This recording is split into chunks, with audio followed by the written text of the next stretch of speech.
Arthur adjusted his mirror, the neon signs of State Street blurring into a smear of tired blues and reds.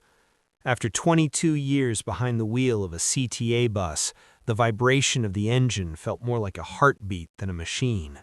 His back ached with a dull, familiar thrum, a souvenir from decades of navigating potholes and city traffic.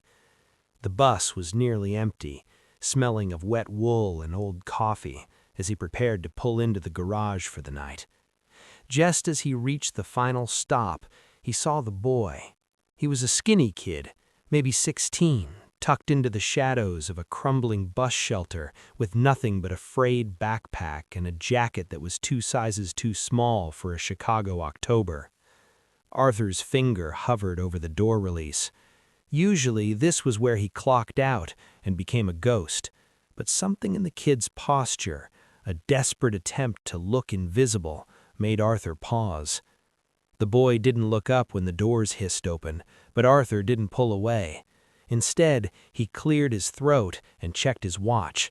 The nearest youth shelter was 3 miles past the end of the 29 route, a dangerous walk through industrial zones that lacked streetlights and sidewalks. Arthur knew the rules. Deviation from the route was a fireable offense, and the GPS trackers were relentless. Yet, looking at the frost creeping across the pavement, the rules felt like thin paper. "Hey, kid," Arthur called out, his voice gravelly from a day of silence. "I'm heading toward the north side shelter. You coming?" The boy looked up, his eyes wide and guarded, like a deer caught in the headlights of a semi-truck. He didn't have a fare, and Arthur didn't ask for one. With a hesitant nod, the boys stepped onto the bus, and Arthur steered the massive vehicle away from the depot and into the dark, uncharted streets. The silence on the bus was heavy, but not uncomfortable. Arthur watched the boy in the rearview mirror as he huddled in a seat near the back, his hands tucked into his armpits for warmth. His name was Leo, though Arthur wouldn't learn that for another week. For now, they were just 2 strangers in a steel box cutting through the wind-whipped streets of a city that often forgot its own. Arthur drove with a newfound focus, his eyes darting between the road and the clock. He had to make up the time later so the dispatchers wouldn't notice the mileage gap. To any observer, it was just a bus moving through the night, but to the person inside, it was a rolling sanctuary. When they reached the corner of the shelter, Arthur stopped the bus. "Same time tomorrow," he said. Leo didn't say thank you, not yet, but the way he paused at the door told Arthur he'd be there. Back at the garage, Arthur felt the weight of his secret. He spent an extra 10 minutes scrubbing the floors of the bus, making sure there wasn't a trace of mud or a stray thread that might suggest he'd had an unauthorized passenger. The supervisor, a man named Miller who lived for spreadsheets and efficiency ratings, watched him from the glass-walled office. Arthur kept his head down, focusing on the rhythmic motion of the mop. In the break room, the chatter was all about the upcoming city council meeting. Rumors of massive budget cuts were circulating like a flu virus through the transit union. "They're looking for reasons to trim the fat," one of the older drivers warned, tapping a newspaper. Arthur felt a cold spike of anxiety. He wasn't just a driver anymore. He was a getaway driver for a kid with no place to go. If he got caught now, he wouldn't just lose his pension. Leo would lose his lifeline. The third night was colder. A biting lake-effect wind was whipping off Lake Michigan, turning the city into a freezer.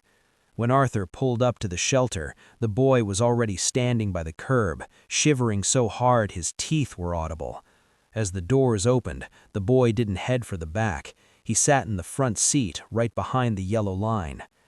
"My name's Leo," the boy whispered as they turned onto a darkened boulevard. Arthur nodded, his eyes fixed on the road. "Arthur," he replied. They didn't talk about why Leo was on the streets or why Arthur was risking his career to drive him. They talked about the Chicago Bears' dismal season and the best places to find a cheap slice of pizza.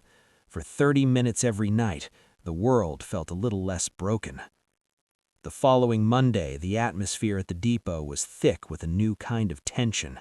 New GPS telematics had been installed over the weekend, designed to track unauthorized idling and route deviations down to the meter. Arthur stared at the new sleek black box mounted near his dashboard. It felt like an unblinking eye reporting his every movement to the central office in real time. Despite the risk, he couldn't leave Leo in the freezing rain that was currently lashing the city. When he reached the usual pickup spot, he saw the boy drenched to the bone, his thin jacket plastered to his frame. Arthur didn't hesitate. He opened the doors and motioned him in. "Sit low, Leo," Arthur muttered, his eyes darting to the glowing red light of the GPS tracker. "The suits are watching closer than usual tonight." Halfway through the unauthorized extension to the shelter, a crackle came over the radio. It was Miller, the night supervisor. "Unit 402, Arthur, you're showing a 3-block drift off the 29 South line. Do you have a mechanical issue or a road blockage?" Arthur's heart hammered against his ribs like a trapped bird. He looked at Leo, who had frozen in his seat, realizing for the first time that this ride wasn't just a kindness, it was a gamble. Negative, dispatch," Arthur lied, his voice remarkably steady. "Encountered a fallen branch on 47th, just navigating a quick detour to get back on schedule." There was a long, agonizing pause where only the static of the radio filled the cabin. "Copy that, 402. Resume route immediately. We're watching the fuel consumption on those detours." As Arthur pulled away, he saw Leo looking at him with a mix of awe and terror. The secret was no longer just between two people. The machines were starting to talk. Halfway through the unauthorized extension to the shelter, Arthur reached into his small cooler bag and pulled out a tinfoil-wrapped sandwich. He handed it back to Leo without looking away from the road. "My wife Martha used to make these. She always made too much. Old habits, I guess." It was a small lie. Arthur had made the sandwich himself that afternoon, specifically with a growing teenager in mind, but it preserved the boy's dignity. Leo took the sandwich with shaking hands. "Thank you, Arthur," he said softly. It was the first time he hadn't just accepted the ride as a ghost. Between bites of turkey and Swiss, Leo started to open up. He spoke of a foster home that had become a house of rules but no heart, and why the streets, despite the cold, felt more honest. Arthur listened, realizing that while he was giving Leo a ride, Leo was giving him a reason to keep driving. The next morning, the city council held a public hearing regarding the Transit Efficiency Act. Arthur stood in the back of the crowded hall, still wearing his grease-stained uniform. The councilwoman at the podium was talking about trimming the fat and eliminating underperforming routes. To her, the numbers on the screen were just data points. To Arthur, those lines on the map represented people, like Leo, who lived in the gaps between the data. During the break, Arthur overheard Miller talking to a city auditor. "We've got some drivers padding their mileage," Miller said, his eyes narrowing as he spotted Arthur. "We're running a full audit on the night shifts starting Friday. If anyone's burning city gas for personal detours, they're gone. No warnings." Arthur turned away, his stomach churning. Friday was only 2 days away. He had to find a way to tell Leo that the sanctuary was closing. That night, the wind chill dropped into the single digits. When Leo hopped onto the bus, his face was bright red from the cold, but he had a small smile for Arthur. He held up a drawing he'd done on the back of a discarded flyer. It was a sketch of the bus, looking like a glowing lantern in the dark. "For you," Leo said. Arthur took the paper, his chest tightening with a painful mix of pride and fear. "Leo, listen to me," Arthur said, pulling the bus over a block before the shelter. "They're on to the route changes. I might not be able to come this way after tomorrow." The smile vanished from Leo's face, replaced with the guarded, hollow look he'd had on the first night. "It's okay," Leo said, already reaching for his bag. "I knew it wouldn't last. Nobody stays." The bitterness in the boy's voice cut Arthur deeper than the Chicago wind. Friday arrived with a heavy gray sky that threatened snow. At the depot, Miller was handing out new digital clipboards to every driver on the night shift. "Real-time fuel monitoring is live," he barked, his eyes lingering on Arthur a second too long.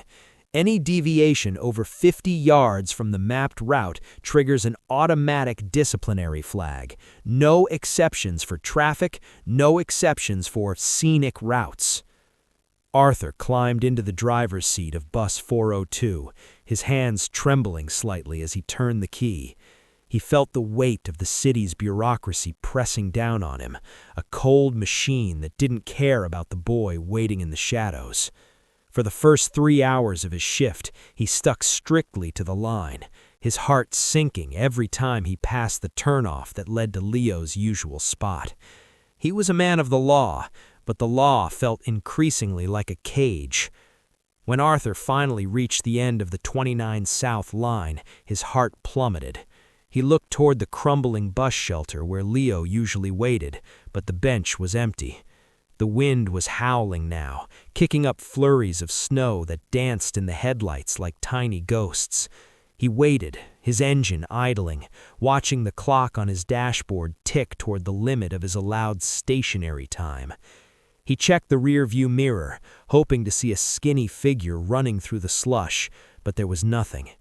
The GPS unit on his dash gave a sharp, impatient chirp, a warning that he was sitting still for too long.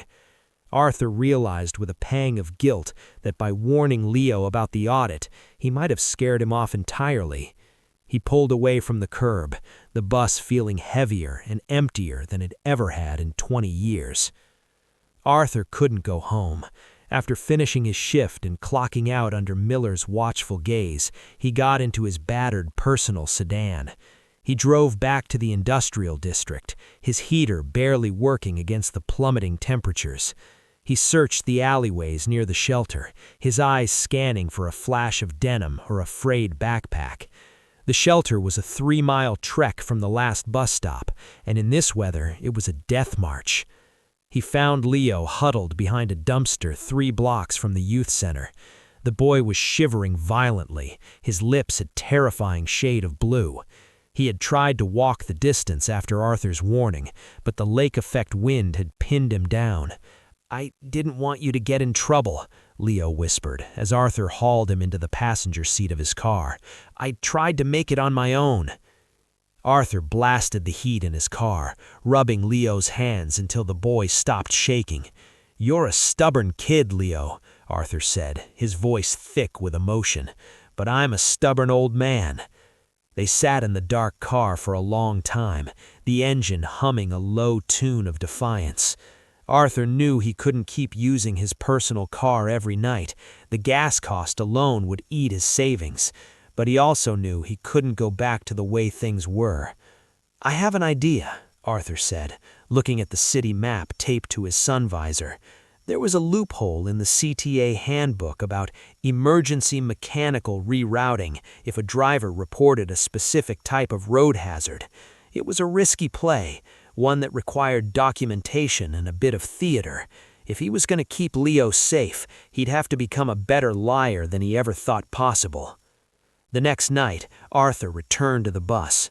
Before he started his route, he took a small bag of debris, broken glass, and a few heavy branches, and scattered them across a specific intersection on the 29 South line. Then he called into dispatch, reporting a hazardous obstruction that required him to take a 3-block detour for the safety of the passengers in the vehicle. Miller's voice came over the radio, skeptical but hamstrung by the safety protocol Arthur was quoting. "Fine, 402. Document the hazard and take the detour, but make it quick." Arthur pulled up to the spot where Leo was waiting. The boy hopped on, a small, knowing smirk playing on his lips. They were playing a dangerous game with the city's data, but for 30 minutes, the heater was on and the world was at bay. On Tuesday night, Miller didn't bark orders or hover over the clipboards. Instead, he sat in his glass office, the blue light of a dual-monitor setup reflecting in his spectacles. He was looking at heat maps, visual representations of every bus's GPS coordinates over the last month.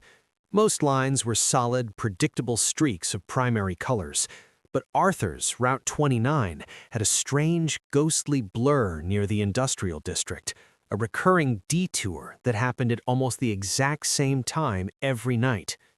Miller pulled up the audio logs of Arthur's reported hazards: broken glass, low-hanging branches, stalled vehicle. The excuses were technically sound, but the frequency was statistically impossible. Miller wasn't a cruel man by nature, but he was a man who worshipped at the altar of efficiency. He grabbed his coat and a plain sedan from the city motor pool. He wasn't going to rely on data anymore. He was going to see for himself what Bus 402 was hunting for in the dark.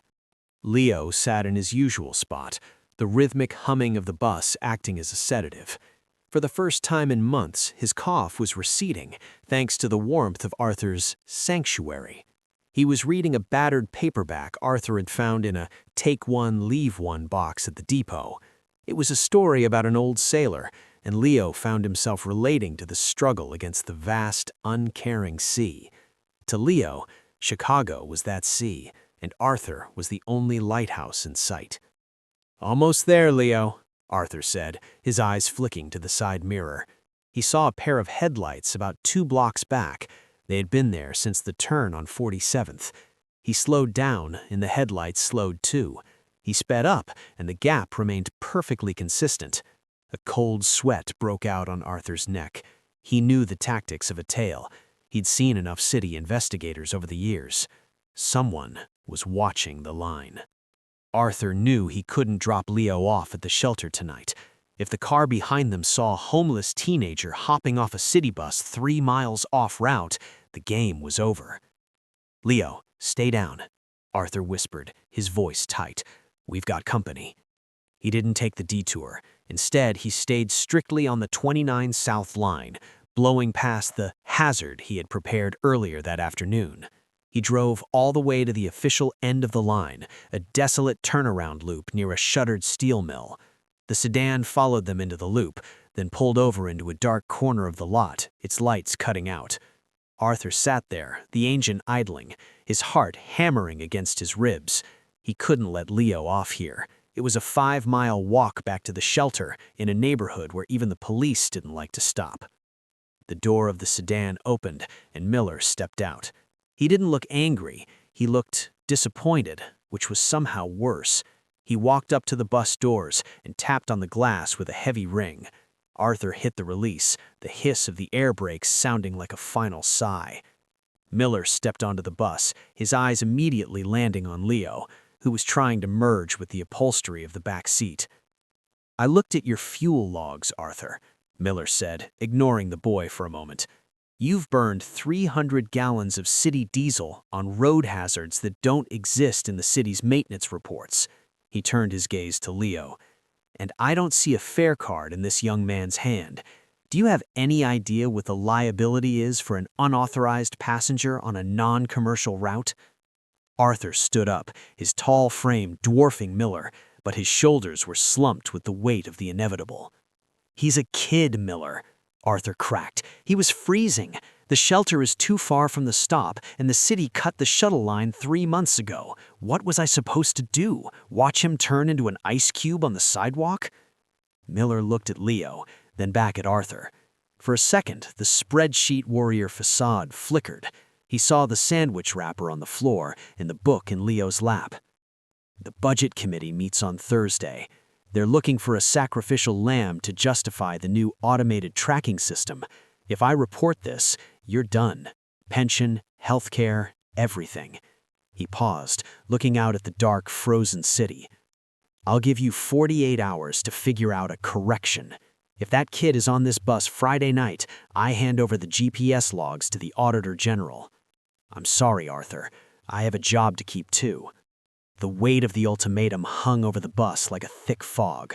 Leo stayed silent until Miller's car disappeared into the snowy distance, but the damage was done. He looked at Arthur's reflection in the rearview mirror, a man who'd spent his life serving a city that was now looking for any excuse to discard him. "He's going to fire you because of me," Leo said, his voice small and hollow. Arthur didn't answer immediately. He steered the bus back to the depot, his hands gripping the wheels so tight his knuckles turned white. "It's not because of you, Leo. It's because the world forgot how to be human," Arthur finally replied. He dropped Leo off at a safe distance from the shelter, handing him a $20 bill he couldn't afford to spare. "Don't worry about Miller. I've got a plan." It was a lie, and they both knew it. The next night, the 29 South line felt like a funeral procession. Arthur pulled up to the usual pickup spot, his heart heavy with the speech he had prepared. A speech about safety, about rules, and about how he would find another way to help. But when the doors hissed open, the curb was empty. The wind swirled a discarded candy wrapper across the pavement where Leo usually stood. Arthur waited 5 minutes, then 10. He checked the shadows of the alleyways and the doorway of the closed laundromat. Nothing. The GPS unit on his dash chirped, a digital vulture reminding him of his schedule. He realized then that Leo had heard Miller's threat loud and clear. The boy wasn't just a runaway, he was a survivor, and survivors knew when to disappear to keep their protectors safe. After his shift, Arthur didn't go home to his quiet apartment. Instead, he drove his personal car through the industrial district, the heater groaning against the sub-zero temperatures. He checked the steam vents in the underside of the overpasses, calling Leo's name into the biting wind. He felt a frantic energy he hadn't felt in years, a desperate need to find the boy before the Chicago winter claimed him. He eventually found one of Leo's friends, a girl named Maya who lived in a squat near the tracks. "He's gone, Pops," she said, shivering as she tucked a thin blanket around her shoulders. "He said he was a liability, whatever that means.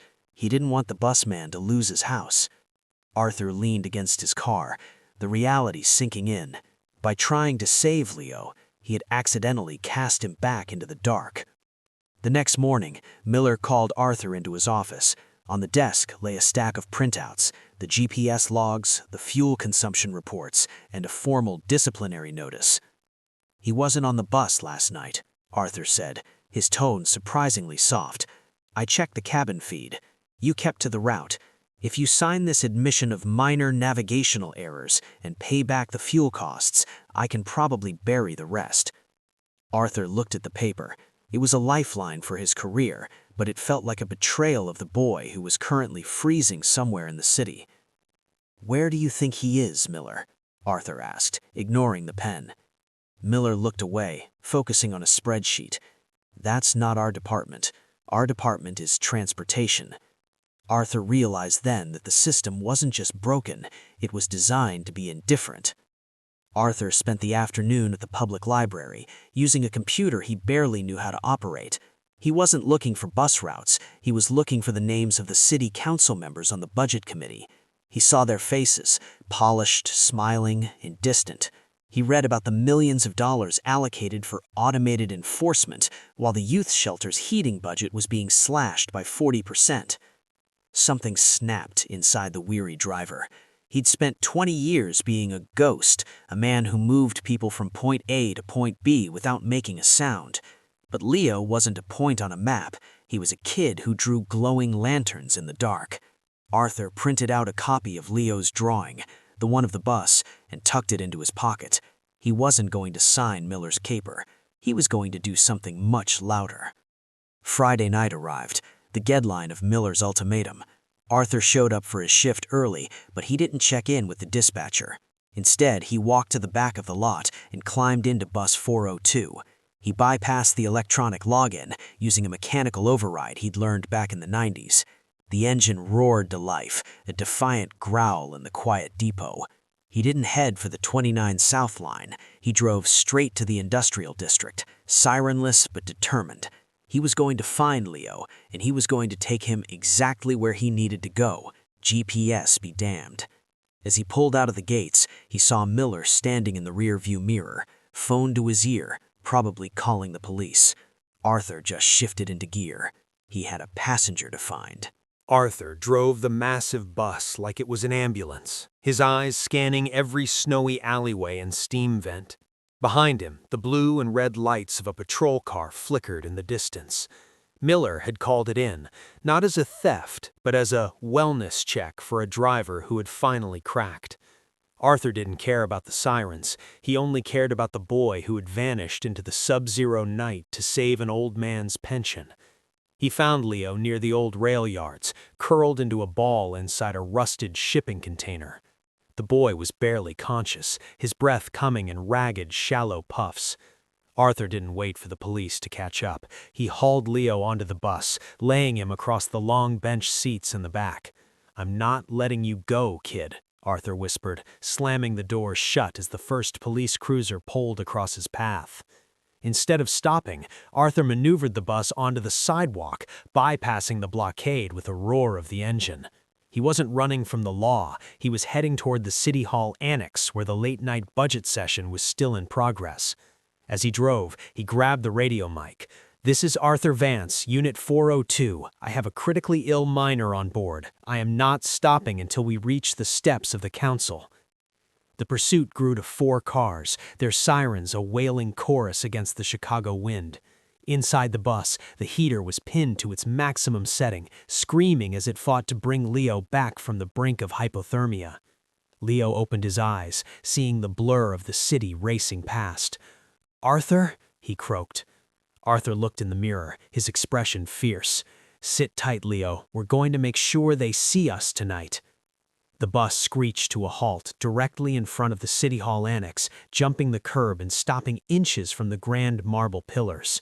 Police swarmed the vehicle, guns drawn, but Arthur didn't move his hands from the wheel until he saw the news crews, the late-shift reporters who lived for a story like this, emerging from the building.